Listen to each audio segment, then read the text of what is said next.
Hi, everybody. Welcome into another edition of the Lab Epstein Hitting Podcast, episode 135. Thank you for making us a part of your day and subscribing to the podcast as well. Apple, Google, Spotify, wherever you get your podcasts. Leave a review as well and watch the show on YouTube, the Lab Epstein Hitting Podcast page, which will come in handy today because we're doing a mechanical breakdown. This is Mechanical Breakdown Series, Volume 40, a gold edition, breaking down the swing of Derek Jeter. So let's get right into it. And let me bring in professional evaluator, successful business owner, my former coach, friend, and co host, Jake Epstein. I gave you a list of guys we could have done Mhm. a few weeks back, and you picked Derek Jeter. So I think you should be pretty excited. I'm assuming you are for today's episode. I am excited, and then doing some of the video research just kind of refueled everything that I remember about him, but uncovered some other aspects of his minor league videos. Some of his, I mean, you don't even see minor leaguers that look like him anymore. He was skinny, he was scrawny, he wasn't like if you looked at his footwork, he was catching ground balls before his feet were getting into position. I mean, it was just the amount of development players receive now at a young age is so much different, and it does make it harder on scouts because now guys, their footwork is great when they're 16 years old, at shortstop.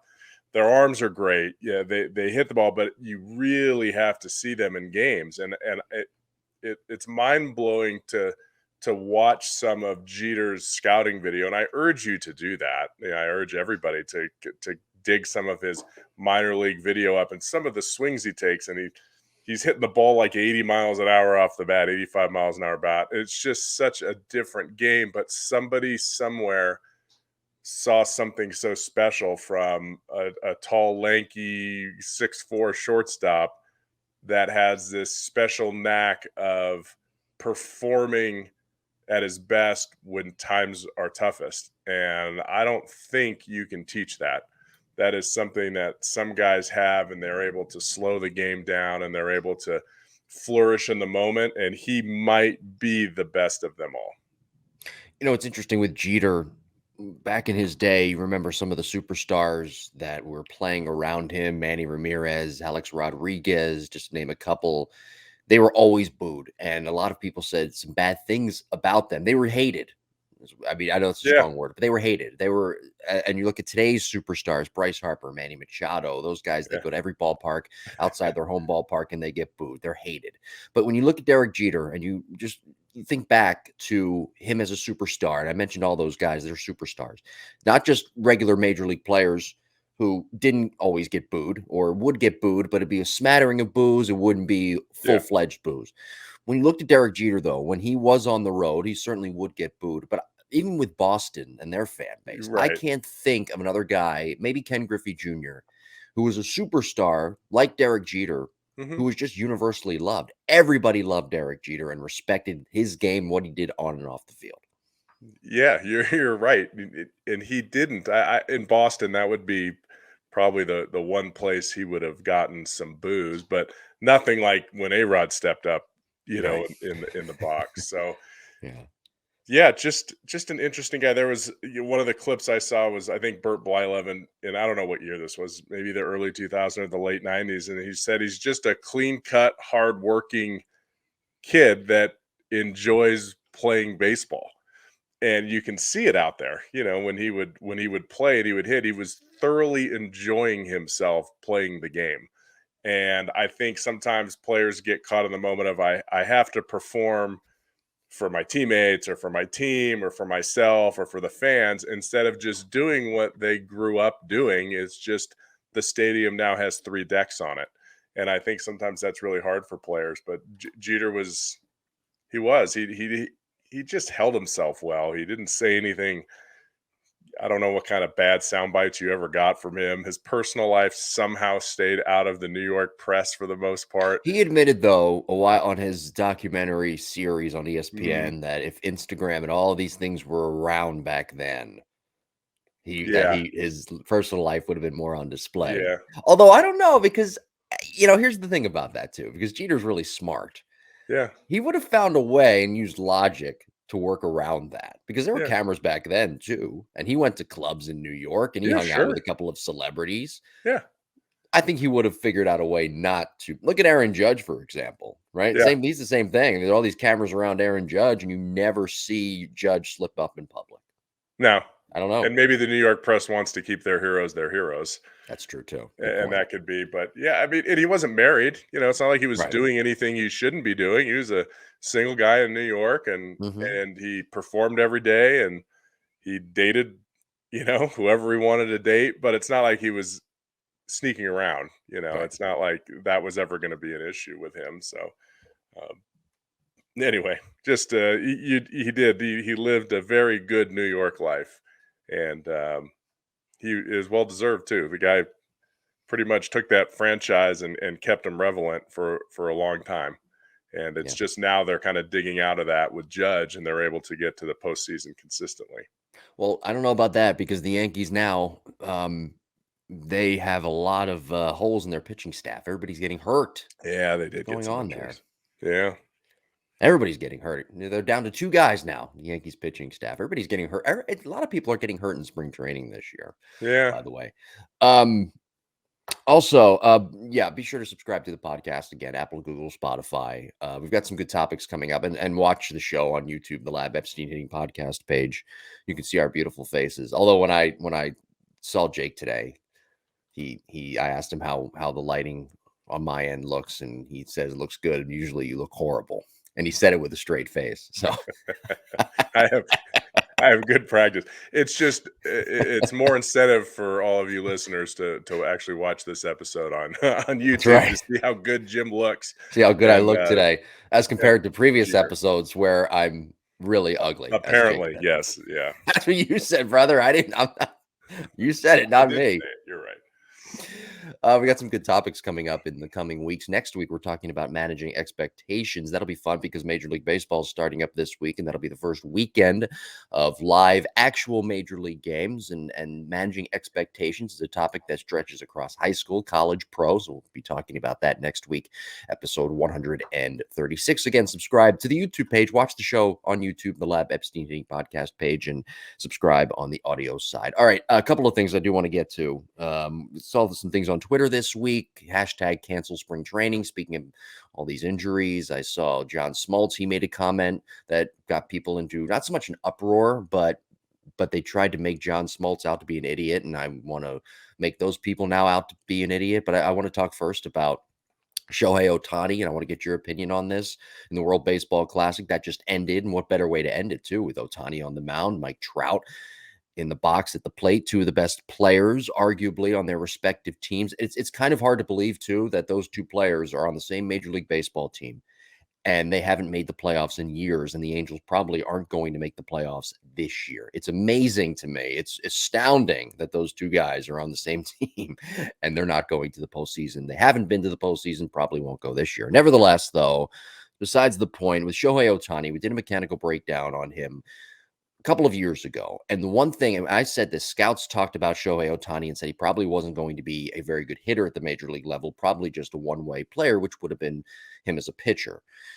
You said a couple of years ago, I agreed with you, that Shohei Ohtani could be a really great hitter when he puts on more weight, he gains more muscle, and more importantly, he gains more strength. And you look at Shohei Ohtani, Oh, for he's lack of a huge. better term, that guy's a beast. He Oh, put on the muscle, he got stronger, and he's arguing. I'm saying this is my opinion. I think he is the best, no disrespect to Babe Ruth. He is the best two-way player that we will ever see. And I hope people are taking snapshots in their head of this moment of time, watching Shohei Ohtani play in his prime as a two-way player, both a pitcher and a hitter.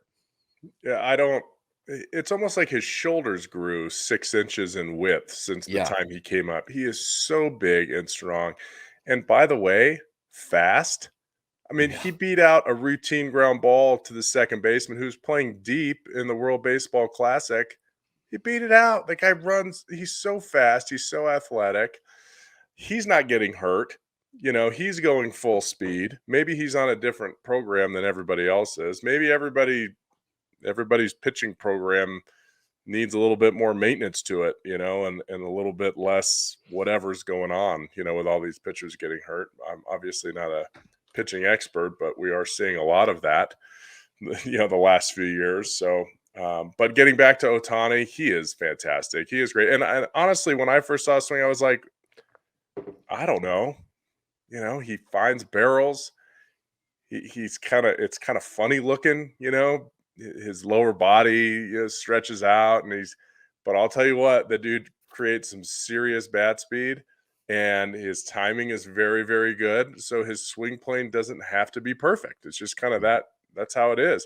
And he hits the ball so hard that when he just misses it, it still goes over the fence. So he's an amazing player. And yes, pay that man his money. He's going to get you 10 or 15 wins a year on the mound and maybe be a shutdown guy in the playoffs. And he's also going to hit, whatever 2A. He's going to drive in close to 100 runs or 100 runs. He's going to hit 40 home runs. Like, I don't know. I don't have a problem with paying that dude $50 million a year. I really don't. So I'm looking up Shohei Ohtani last year. This is kind of, I don't know, kind of little low to me, maybe. Yeah. But he finished last season with a WAR, wins above replacement as a position player, 3.4, but a 5-win position. Okay.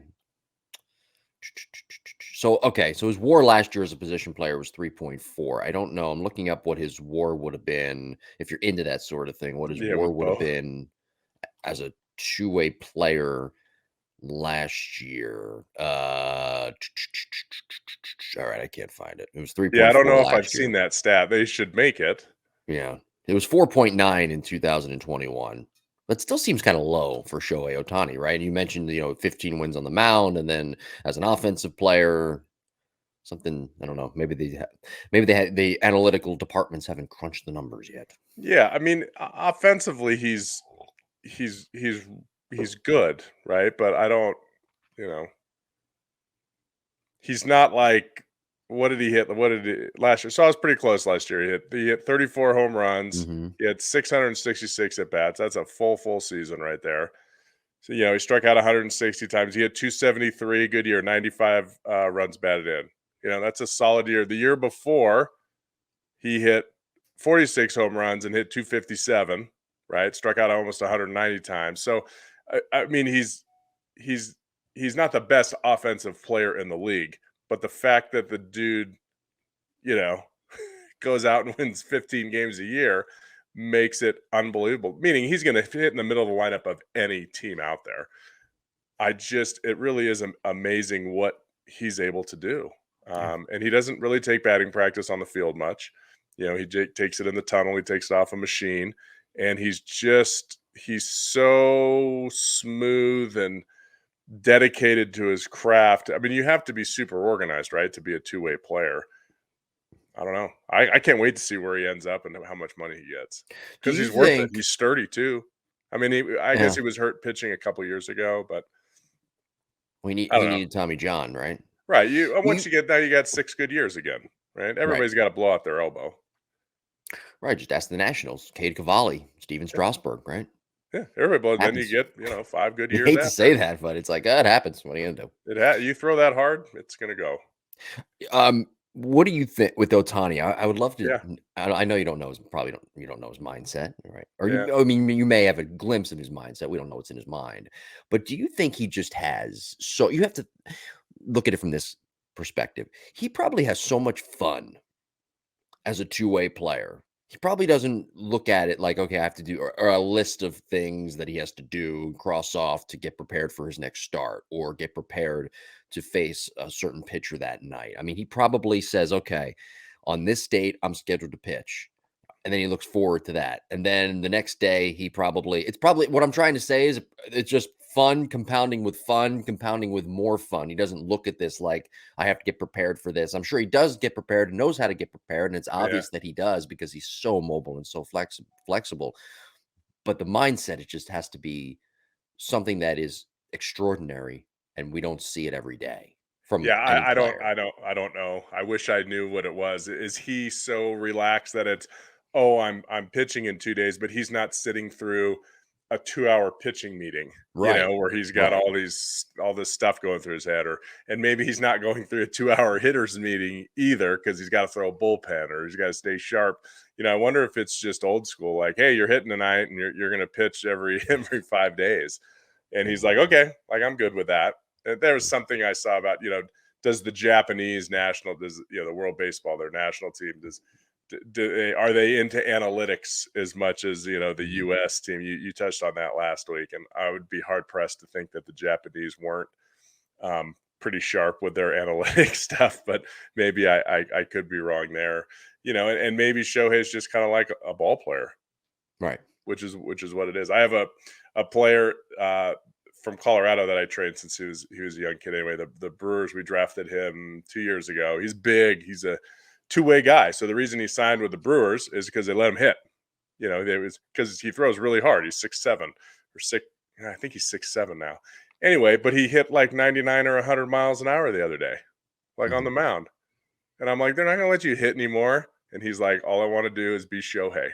And maybe he could It's be. not a bad Uh, goal. like he's athletic. He can swing a bat. Will they give him? And so he made the comment of, if I wasn't in the US, if I grew up somewhere else, they'd probably let me hit all the time, you know, because I'm a pretty good hitter. Yeah. But do we pigeonhole players sometimes in the United States and stuff? I said, well, if you only threw 93, then they'd probably let you keep hitting. But you're Yeah. putting up numbers like that, good lord. Who But is it'd the be who, fun to have another guy in the minor leagues that gets to hit, when he's pitching. who's the guy who His worked with you? name's Quentin Lowe. Quentin Lowe. Yeah, and Okay. Quinn's probably 20, 19, 20. He's still a kid, And you worked with him and all his brothers. He's and all his one of brothers. four. So he was drafted out of high school. He was drafted out of high school here, Chatfield High School, in like Littleton here, not far away. I had two guys that year that I had worked with. Mhm. Um, Quinn, obviously, personally. The other guy, Tristan, I can't think of his last name. He's Canadian, and he was part of the online academy for years. Mhm. And then he got drafted by the Brewers again out of Southern Illinois University and killed it his first 2 years in the minor leagues. And then he got traded. He was in I don't know where he is now, but he was a guy that they anyway, it was a big league trade and he was the minor leaguer. But I had two guys that was really cool because I do my lists and all the Mhm. players that I need to go through and do reports on. And then it was like, hey, I know these guys. Yeah. Like that's pretty cool because these are the top, couple Did you hundred see him players. play in person in high school? What's that? Did you see him play in person Yeah. in high school when we were scouting and kinda looking at his swing? Yeah, but that wasn't I wasn't there to scout him. I was just there to be his hitting coach and Okay. his Well, see, I wanna his make a buddy. point though that that's what Jake, you helped Quentin reach his full potential, right? Yeah, still So that's what you the get, potential's parents, still and there. Yeah. I mean that's what you get if you sign up for the Epstein Online Dating Academy. oh, thanks. That's right, Jim. Reach your full You get potential. a chance, man. You get a chance. All I can do is give you everything that I got, all my knowledge, That's because right. I was telling somebody the other day, I want baseball to be fun for kids, Yeah. and that's why I do what I do. That's why I do the online academy, and that's why I work with coaches and I work with leagues because I want 8-year-olds to be playing when they're 14. It's too great of a game that teaches too many life lessons, not to be available to everyone. And if kids don't hit, if they have catastrophic issues, then they quit. I'd quit if I wasn't any good. If I stunk at tennis or golf or whatever, I'd be like, I'm not going to go out there and fail all the time. So I'm trying to give people the tools to succeed as much as they possibly can. Whether you have Shohei's eye-hand coordination and timing and athleticism, or you have My mine, or Jim's. We'll throw Jim on the stake.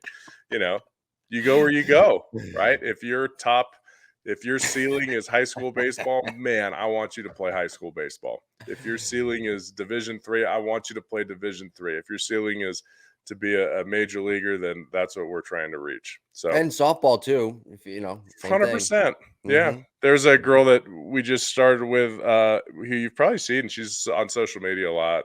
Lillian Martineau, who's plays baseball. She's plays high school baseball in Texas. She's a varsity high school baseball player.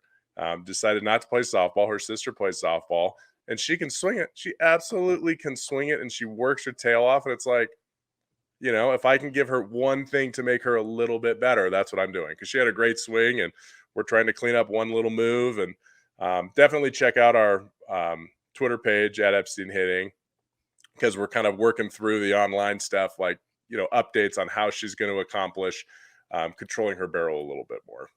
So it'll be a kind of a fun journey. But yeah, girls playing softball, girls playing baseball. Girls rock. I sat down, my dad was over, who's 80. He's old now, right? But he's pretty sharp and he knows sports. And we've watched a lot of baseball and softball, and he hadn't seen a softball game in years. So on the TV, we had Alabama against Tennessee. It was like the number 2 team against the number 12 team, something like that. And he's like, this is unbelievable. Like, these girls are diving all over the place. They're making, he's like, I don't even care that they're diving. He's like, look how smooth that third baseman made that play. Just came in on a chopper, picked it, threw it sidearm. He's like, gosh, you just never saw that. And it just goes to show the development of athletes now at a young age. And, whether it's offense or defense, get your kids out there playing, throw the ball up against the wall. I think we met a generation where that went away, where kids just were inside all the time and playing video games. I think now we're starting to get outside a little bit more and throwing a ball up against a screen or a garage. Just keep moving, kids. And I'm telling you, you're going to get better. You are Jakey Plug today. Jakey Plugs. I'll tell you, I don't even know where I got off on a ramble there. No, it's fine. You promoted your Twitter. You promoted Epstein Online Hitting. You promoted, what's her name Garage there? Door Painting Services. Who? Garage Door Painting Services. Who are they? Well, the people that have to repaint the garage because you've been throwing the ball up against it all right. long. Okay, I thought they were a real company, like an idiot. Okay. Okay.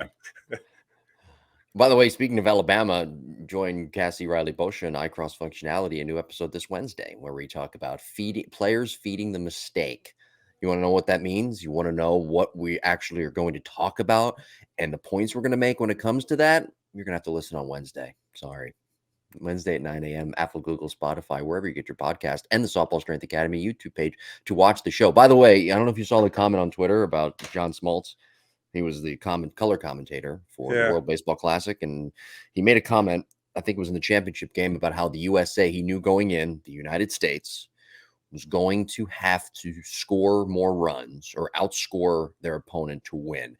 And I was really surprised by the amount of pundits, air quotes, the amount of podcast hosts who all they do is talk about baseball on a daily basis. Again, podcast hosts, air quotes. And how many of them actually took that literally. And so this is what, and I'm gonna put us on a pedestal. You already put me on the stake today by saying that I have had no skills and that I was ugly. Well, geez, Jim, I don't think I put it that way. I didn't say that stuff. I mean, I meant all of that, but I didn't come out and say it. You did. You did say I was ugly in the beginning, or you alluded to it. I want to compliment us both and say this is what separates the two of us and our deep knowledge of the game of baseball. Jake has more knowledge than me. That's understandable, but we have more knowledge than not just the average person watching baseball, but the people who think that they have more knowledge than they actually do. What John Smoltz meant by that. So what did they took it as? They took it literally, the way to win the game is like, when like runs. John Madden John Madden used to do this too when he was commentating NFL games. He'd say if this team scores more points than the other, they're going to win, and nobody really understood what that meant. John Smoltz did the same thing in the World Baseball Classic when he said, Team USA has to outscore their opponents to win. What he meant by that is that the pitching staff for Team USA wasn't very deep at all, both starters and the bullpen, but their lineup was stacked. And if that lineup went cold, they had no shot at winning. That's what he meant. And I'm amazed and he was right. People did not understand, took that literally and didn't understand what he actually meant by that. Yeah, it was, DeRosa was handcuffed that championship game. Oh, Jim Florentine. Because he had no more pitchers. They're on pitch counts. They can't throw over it. Guys got to get themselves out of trouble. I don't remember who was pitching. Some guy with a short last name, but he just lost it all of a sudden with 2 outs, and I think he walked 3 guys, and he couldn't, or he hit somebody and walked a couple, and then they couldn't bring anybody else in because they didn't have enough pitchers that day for the championship game, and that's exactly what Smoltz is saying. Is like we got to hit, and let alone Japan's like, oh, Shohei, he's gonna come in the 9th and shut the door. Right, the U.S. really didn't have that luxury. They didn't have guys that were just going to put it out on the line for their. But how do people who say that they watch all this baseball don't understand that? I don't get Well, it. maybe they're just trying to have a sound bite or something. No, I just think they're stupid. Yeah, I or think they that. know more. I think they know more than they actually do. Yeah. Nothing worse in life than somebody who thinks they know more than they actually do. That's nothing Cheers. nothing Cheers worse. to that, Jim. And then they start a podcast. And they do it every week.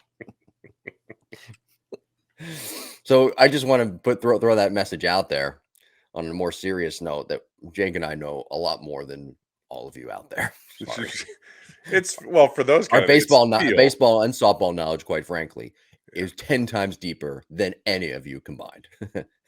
And that includes all of you listeners, by the way, on a weekly basis. So sorry. Has to be said. It's true. Anyway, all right. I know you're leaving me out there on my own to just flag my own I'll throw you a fly my life own flag. preserver in a second. Now Fly my I'm own. I'm Yeah, I'm getting you're letting Jeter me just. ready for when you give me the cue. All right. Also, there was another thing on Twitter this week. When Reese Hoskins of the Phillies got hurt, Oh yeah. there's a hashtag cancel spring training. Yeah. And no, that's not going to ever happen. Again, Twitter is the worst thing to ever be invented, by the way. Yes. Even worse than TikTok. Cancel spring training. That'll never happen because there's too much money involved. God, Twitter really. There's some things on Twitter this week that got me a little fired up. Speaking of It's going to Twitter, happen at some point. I mean, if the season had started, it would have happened in a regular game, right? yeah, Like, exactly.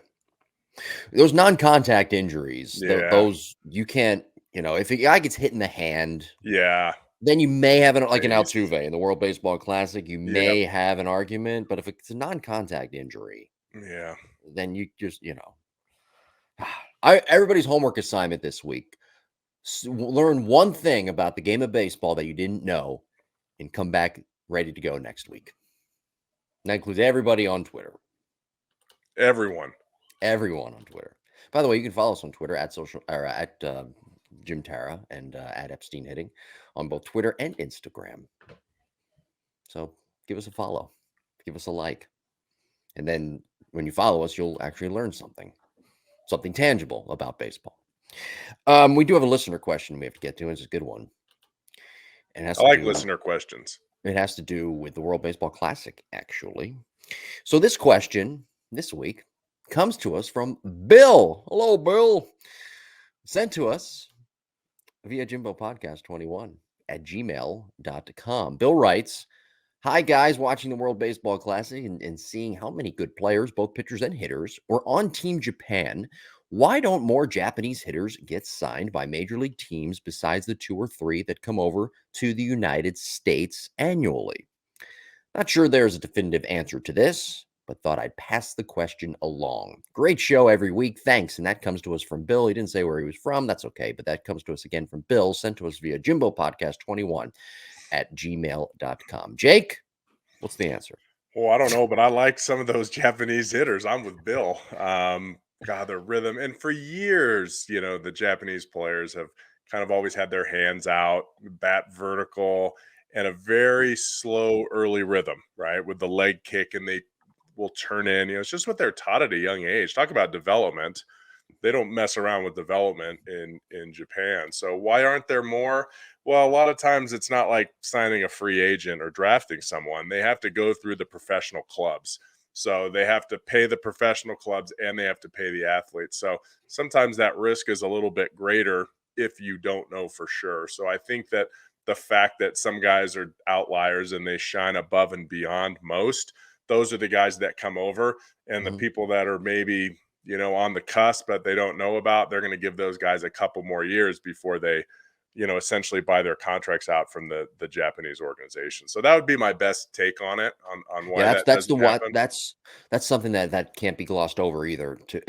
Yeah. You have to pay the posting fee, and Yeah. that's the lot for teams. A lot of times, it's a lot of money, and that Mhm. prospect, that Japanese player, better be worth it if you're paying that huge posting fee. It's not always very big, but for the Yeah. posting fees that aren't very big, those players probably can't play Major League Baseball and succeed over in the United States as much as they would in Japan.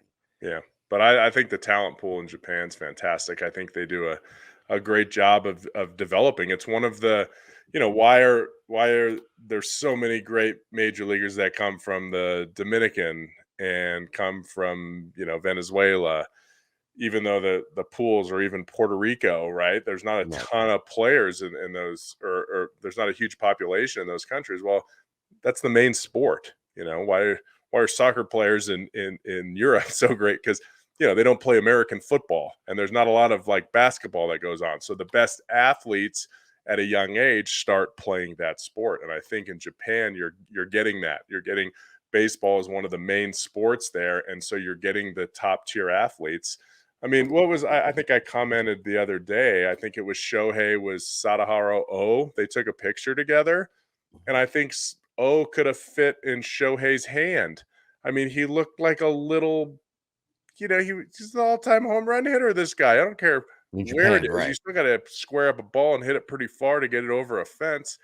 And this guy is, half the size of the current greatest, Japanese player that we have. So it just shows that athletes are bigger, stronger, faster, more developed now. Mhm. But, if Shohei lived in the US, he probably would have grown up being a defensive end or a tight end, Yeah, no or kidding. maybe a wide receiver if he could run, and he probably wouldn't have played much baseball. So that's why I think the Japanese players are really going to continue to come in and do very well in Major League Baseball. All right, so a good question. Thank you, Bill. Any questions, email us jimbopodcast21@gmail.com. All right, let's get into our main topic today. This is Mechanical Breakdown Series, Volume 40, Derek Jeter, a gold edition. Doing a gold edition this week with Derek Jeter. We've got a lot of good breakdowns coming up, but this one in particular, I'm looking forward to because he was one of the best, I think, contact hitters, one of the best gap to gap hitters in the late 90s, early 2000s. I think with Derek Jeter, I mentioned, I teased this last week. I said that there were some instances where he was in parts of his game that were overrated, others that were underrated. I think I'll start with the overrated part first. I think that his range was very overrated. I think that whole jump throw play was ridiculous. You never see a shortstop. You don't see Lindor, Correa, Turner throw out a superstar shortstop who I'm missing in today's game. You never see him do that jump throw from the hole. Jeter did it because he didn't have the range, in my opinion, and he didn't have the arm strength. Notwithstanding, he had great athleticism, and that oftentimes was underrated and not looked at 100% fully. I also believe that Jeter was underrated when it came to his offensive game, his power. He had more power than people let on, and his bat to ball skills were incredible. Jake, there were some of the best, in my opinion, some of the best bat to ball skills that I've ever seen in my life. I agree 100%.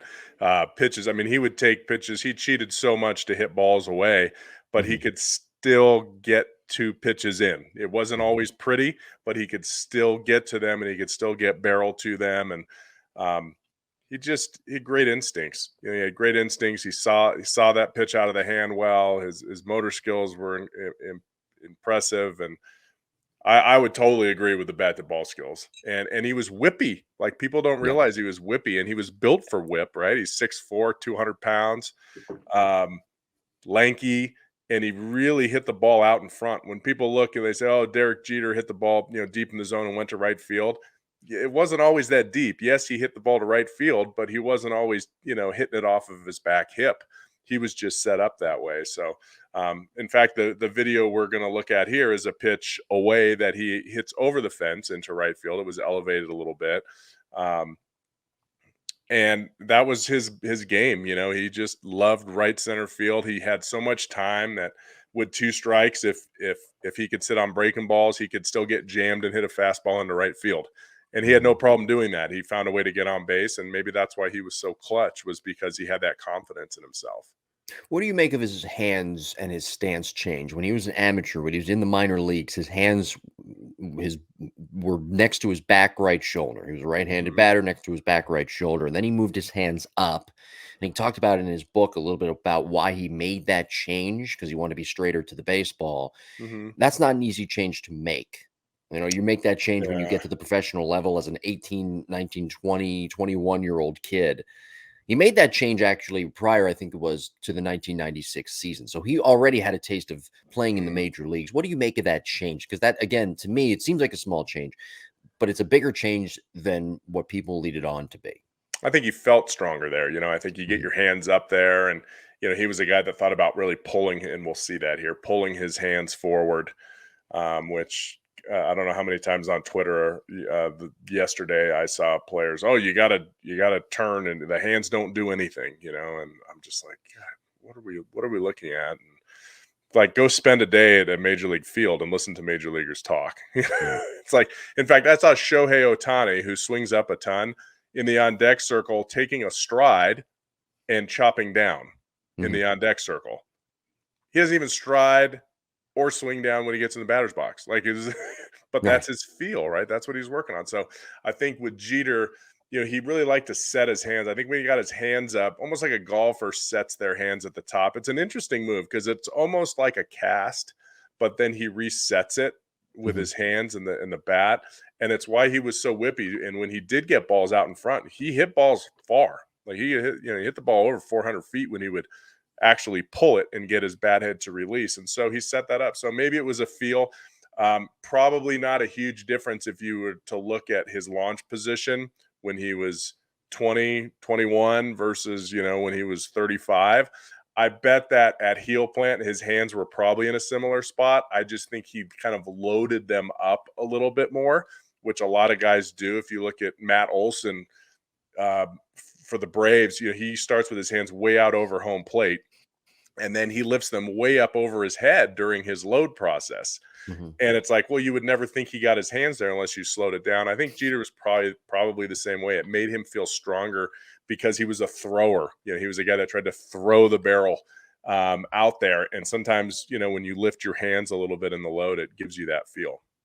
So before we get into his mechanical breakdown this week, and again, mechanical breakdown series, volume 40, gold edition, breaking down the swing of Derek Jeter today. What are the things about his swing that stuck out to you, both positive and negative?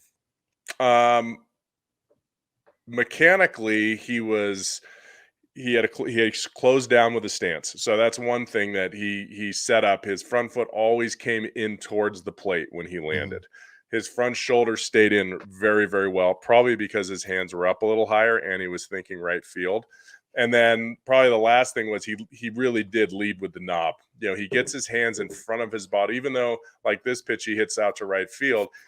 He's not letting it get super deep. He's utilizing some of that whip out in front. So his hands were great. He stayed inside the ball. He did have a wrist roll, but it wasn't because of his hands. It was because of his elbows. So if you threw him inside, he would get tied up. And anytime you get tied up and aren't able to get your hands through, then your barrel works up into your follow through. I do that with a lot of people. That's why. So if you're a player that has trouble hitting the ball in the air to the pull side, that's usually why we're letting it travel and our elbows are getting crunched and we're not extending through the ball. So that would be, the tendency was you want to try to get him out in. You want to try to run balls in, but you better get it in because he Yeah. was so quick and efficient with his body. If he had to turn, the dude could turn. Like, his hips were narrow and they moved fast and it pulled everything through. So if he was looking middle in, he could still close off with his stance, but he could still get the pitches out in front. And again, the reason he was clutched and found a lot of barrels is because he could look away, away, away, and still fight off a pitch in, right? Not necessarily hit a ground ball, but hit a soft line drive into right field just because of his, like you said, bat to ball skills. All right, well, let's get into it. His swing, and again, to watch this, visit the YouTube page, the Lab Epstein Hitting Podcast YouTube page. Let's get into his Jim, swing. can I real quick? I'm sorry, I forgot to mention this, but I don't know what year it was. He was really struggling, and they set him down to do a no stride technique. They took his leg kick out, and he always had a leg kick his whole life, and he was hitting, I don't know, 190 or something to start the season, and he was terrible. It was in spring training or something. They gave him the no stride, and It was he, 2010. yeah, it was bad. Like, he was very uncomfortable, and I Yeah. said it publicly some. I don't remember if I wrote it and my dad had an article or something at Collegiate Baseball News, but you can't just do that to somebody that's been taking a stride for so long. The reason is his strides either gotten too big, too fast, or too late, right? That's what would cause him those issues. So anyway, they sent him down. I don't know if he, had like a quasi injury or whatnot. And when he came back, he had his leg kick back. You could tell he worked down in Tampa on his leg kick, and then boom, all of a sudden he ends up hitting, close to 300 by the end of the season. So when you're a player, the reason I don't like to do a nose stride at a young age is if you have to all of a sudden go to a stride to get rhythm and to get more power and you've never done it, your timing is going to be horrendous. So I'd always rather a player have a leg kick or a stride at a young age, figure out how it works, get 1,000 at bats under your belt before you make that decision when you're 14 or 15 if you really do need to go to a no stride. And I'm a big no Right. stride guy. Like with 2 strikes, you want to do that. A guy's throwing really hard, you're uncomfortable, but I never want to take a stride away from someone. Yeah. Yeah. All right, so sorry to get that out. I No, know it no, was a good little off point. topic. Let's get into the breakdown. All right, so here's Jeter for the podcast. This was a home run to right center field. This is the same swing, even though we're looking at a front view on the left and then the side view of the same swing on the right. It was a home run to right center field. And I want to talk a little bit about, number one, his footwork. This is a big dive. So we're looking at the front view right now.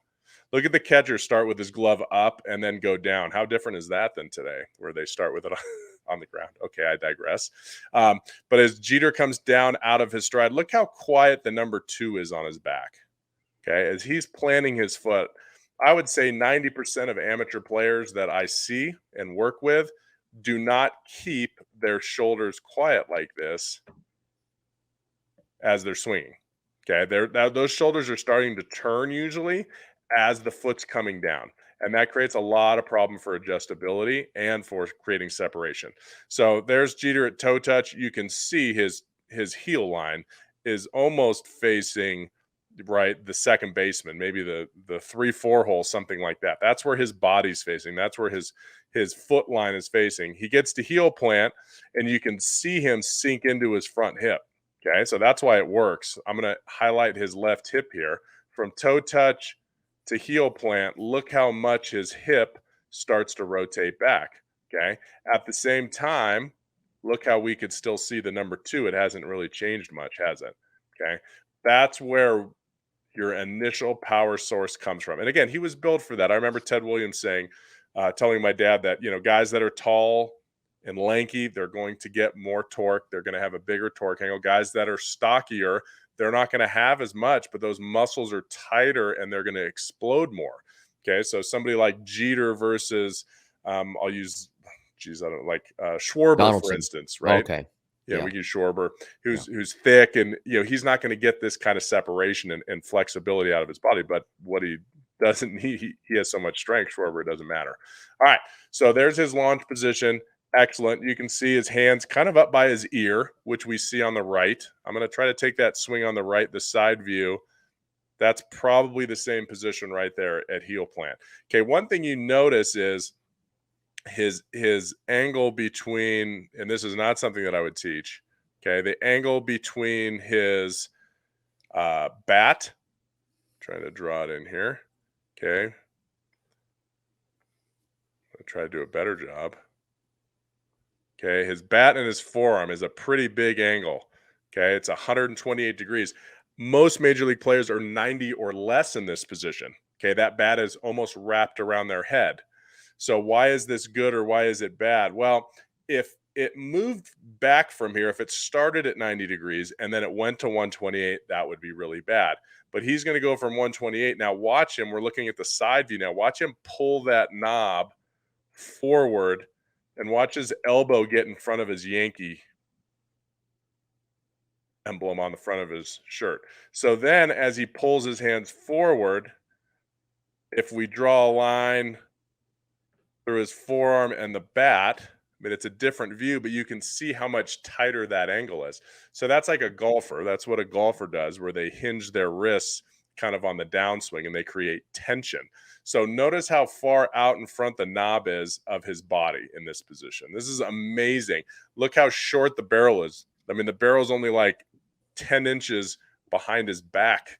Okay. This is a very short approach to the ball. So I'm going to bring that back again. And as he rotates, again, he's pulling the knob forward. Think about, if you're lifting weights and you have the stack weights set up and you use the rope, right? We all know the rope for your triceps, and you put it there. And essentially what he's doing is he's pulling those stack weights kind of down and forward with the knob. Okay. Yeah. He's pulling and it's creating tension in his hands. and then he gets that knob out in front. So in this position, so Jim, I brought it to a position where the barrel is now released away from his shoulder, okay? But his front arm is like almost straight. His right elbow is nowhere near his rib cage, right? Everybody talks about you got to keep that elbow next to your ribs. It's got to be dug into the ribs. No, it doesn't. If you do that, you're going to spin off usually. Okay, you're going to run out of bat. You're going to hit balls off the end of the bat. He gets that elbow out in front, and then by the time he releases the barrel, okay, he's hitting it so far out in front, I got to move the video over. There he hits it. I mean, that does not look like a home run to right center field. Okay. But how was he able to hit a ball? See the space between his hands and his body? Okay. That's awesome. Okay. I look for that with all my players. This nice kind of hole right in here between the arms. Again, this is at contact. This isn't post contact. There's the ball on the barrel. I would consider that barrel. That's about as good as it gets. Okay. So now, why was he able to hit this pitch that far out in front? Now, it looks more out in front here because of the view of the camera, but it's definitely at his front toes. Okay, it's at his front foot. The reason is because he closed his stance down. So when you close your stance down and everything faces right field, it allows you to hit the ball out in front more to right field. Okay, and this pitch was what? It was like ball. Trying to see where he hit it. I would say this is like ball 5. I mean, this is a good pitch to hit, right? So here's ball 1 there, 2, The pitch was 3. about belt high to the outer Yeah, half. it's probably ball 5. Like, it's a good pitch to hit, and he didn't miss it. But if he didn't dive as much, if he didn't extend through the ball as much, so I'm going to Mhm. go a little bit further. Look at his right arm extend through all the way. So not only does his right arm get straight, look at how his right palm is still up. Okay. That's how you don't roll over balls. Okay. And then if we look, I'm just going to put a little vertical bat angle line here from the front. I have him right after contact. His bat vertical angle is, I don't think I drew that quite right. Okay. Again, well, maybe I did 24 degrees. Okay. What do most people want? They want 30s. Not Jake. Just look at my blast video in your library. Online Academy people. There it is again, Jim. But look at his barrel after contact. It's still 24 degrees or right around 24 degrees. That's how you extend through without manipulating the barrel to either hit under the ball more or over the ball more. Okay. So it's just a solid swing. The guy was mechanically compact. He had that the one outlier move I would say that he had was that when he launches his swing, his knob isn't at the catcher. Okay, that's kind of, everybody talks about you got to have the knob at the catcher, knob at the catcher. His knob is almost facing right behind his right behind home plate, where most people, I'm going to draw a line in there, their knob and their bat is kind of facing there. It's next to their helmet more, which is what I teach. Okay, if somebody did this, what Jeter's doing, and then, but by the time they pulled it back, so now I'm looking at the side view. See how that bat comes right down next to the trap muscle there? So that's a hand pull. I don't care what you call it. Some people call it pushing the hand. Some people call it pulling the knob. I don't care what it is. It's a great move that everybody does. And notice how that bat maybe starts open and casted, but then he slices right down over the top of his shoulder, his trap muscle. That's a great move. So if I had somebody that did that, I'd be fine with it. Now, if a player started, again, we're looking at this video on the right from the side. If the player Mhm. started with a bat where the knob was facing the catcher, and then their first move was to throw the bat back away from the head, that would be bad. That we would have to change. But if it just starts here, think Ronald Acuna kind of does the same similar move. If it starts there and then it actually pulls closer to the ear, which is what you're seeing here, then you're totally fine. So this is a cool view of, hey, Mr. Clutch, Mr. Hall of Famer. Why was he able to be clutch? Well, he was able to be clutch because he had a good timing window. He was on plane for a long time. He didn't necessarily set any records with exit velos, but he set records with how many rings he had. And to me, that's a pretty impressive feat. So I'm a huge Jeter fan because of that. He was a winner. He commanded respect from his teammates. and he played hard pretty much every inning of every game he was out there. And by the way, his swing Mhm. mechanics were pretty good. They were. I agree. Yep. They're very clean mechanics. Yeah. Very wiry guy, like you mentioned, though. Great point there. Thanks, Jim. Very wiry. Wiry. Wiry. Very, very wiry. Yep. Very strong. He was very lanky. He was lanky, but he was deceptively strong. I think his core was incredibly For strong too. sure. I think the most amazing part of that video of the swing breakdown we just looked at, where that pitch was on the outer half and how far he hit it out in front, and he still managed to hit it over the wall in right center. Well, right center is only 340 feet, I think, and Right, he so my point is just it's kidding. rare though. It's Yeah. rare to see a hitter hit a ball that far out in front, a pitch on the outer half, and hit it out in front and go to right center with it. Yeah, and not hit it off the end. Most guys are going to hit that. I don't think he wanted to hit it that far out in front, Right. right? That Right. wasn't his goal, but the fact that he stays on plane and his extension is good without coming up too much or down too much out in front enabled him to get to the ball. So where maybe 95 other major leaguers on that same pitch with that same timing hitting the ball at the same point of the swing out in front by his front foot, most of those guys are going to hit it a little bit towards the end of the bat, and it's going to be either a ground ball to the pull side or kind of a weak fly ball to Mhm. right center. All right. Well, great work this week. Mechanical Breakdown Series, Volume 40, a gold edition. Derek Jeter. Next week, the topic's right on the screen if you're watching on YouTube. Managing expectations. First weekend of regular season action across Major League Baseball. So we'll be discussing managing expectations for your season, whether it's high school, college, or pro. Do you have any other plugs you have to get in before we get out of here? No, sir. All Just to right. all my players, all my online academy players, make sure you're doing your homework. That's right. Because Ep will know if you're not. I always know if you're not. When was the And last he, time you did this drill? mm, That's right. mhm. Now, stay sharp. I know it's season. So the reason I say that is we're in season, we're playing games now. Our schedule is a little different. After school, we have practice, every day. If you're a high school player, still make time, still trust the process, trust your routine that we've built all winter long, and you'll have a good season. All right, perfect. Thank you for watching and listening, everybody. Be sure to subscribe. Email us your questions, jimbopodcast21@gmail.com, and we will talk to you next week. Take care.